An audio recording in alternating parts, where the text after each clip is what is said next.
In the heart of a quiet, unassuming town lived an old man named Walter.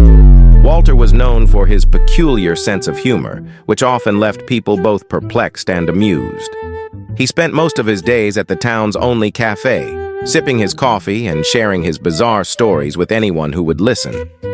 One rainy afternoon, a young couple, Jack and Lisa, entered the cafe, looking for shelter and some warmth. Walter, sitting in his usual corner, waved them over with a mischievous grin. "Come, sit. I have a story that will warm your hearts and maybe chill your bones," he said, his eyes twinkling with mischief. Curious, and with nothing better to do, Jack and Lisa sat down. Walter leaned in and began his tale. Once upon a time, in a town much like this one, there was a mortician named Edgar. Edgar was a rather morose fellow, always speaking in riddles and wearing a perpetual frown. One day, a woman named Mrs. Abernathy came to him with a peculiar request. "Edgar," she said, "I want you to prepare me for my funeral. I'm not dead yet, but I feel it's only a matter of time." Edgar, without missing a beat, replied, "Very well, Mrs. Abernathy. Do you have any special requests?" Mrs. Abernathy thought for a moment and said, "Yes, I want to be buried with a rubber chicken." "A rubber chicken?" Edgar asked, raising an eyebrow. "Yes," she confirmed. "So when I get to the afterlife, I'll have something to laugh about." Bruh. Edgar nodded, not questioning her further. After all, he'd seen stranger requests. So he prepared everything as instructed. A few days later, Mrs. Abernathy indeed passed away, and the funeral went as planned, with the rubber chicken tucked under her arm. Weeks later, Edgar started receiving complaints. People were claiming that Mrs. Abernathy was haunting them, but she wasn't doing anything malevolent. No, she was simply standing at the foot of their beds, honking the rubber chicken in the middle of the night. "It's driving us mad," they cried. "We can't sleep with that incessant honking."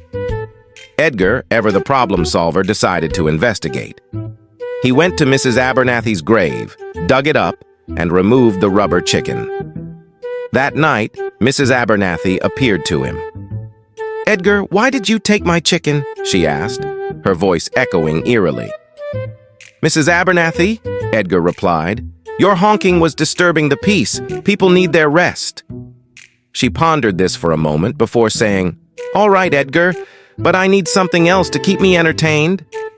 Thinking quickly, Edgar handed her a yo-yo he found in his pocket. "Will this do?" he asked. Mrs. Abernathy took the yo-yo, smiled, and vanished. The hauntings stopped, and the town slept peacefully once more. Edgar, however, couldn't shake the feeling that somewhere in the afterlife, Mrs. Abernathy was perfecting her yo-yo tricks.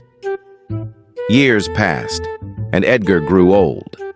On his deathbed, he whispered to his apprentice, "Bury me with a whoopee cushion, would you?" His apprentice, confused but obedient, nodded. "Why a whoopee cushion, sir?" Edgar's eyes twinkled with the same mischief as Walter's. "Because laughter is the best way to break the silence of death." Walter leaned back, his story complete. Jack and Lisa stared at him, unsure whether to laugh or shiver. "So," Lisa finally said, "did Edgar ever get to use his whoopee cushion?" Walter's grin widened. "Who knows, my dear? But I like to think that every time a graveyard is too quiet, you might just hear a faint, ghostly pfft in the wind." Jack and Lisa burst into laughter, albeit nervously. Walter raised his coffee cup in a mock toast. "To laughter, the best companion in life and death." And with that, the old man returned to his coffee, leaving the young couple with a story they would never forget.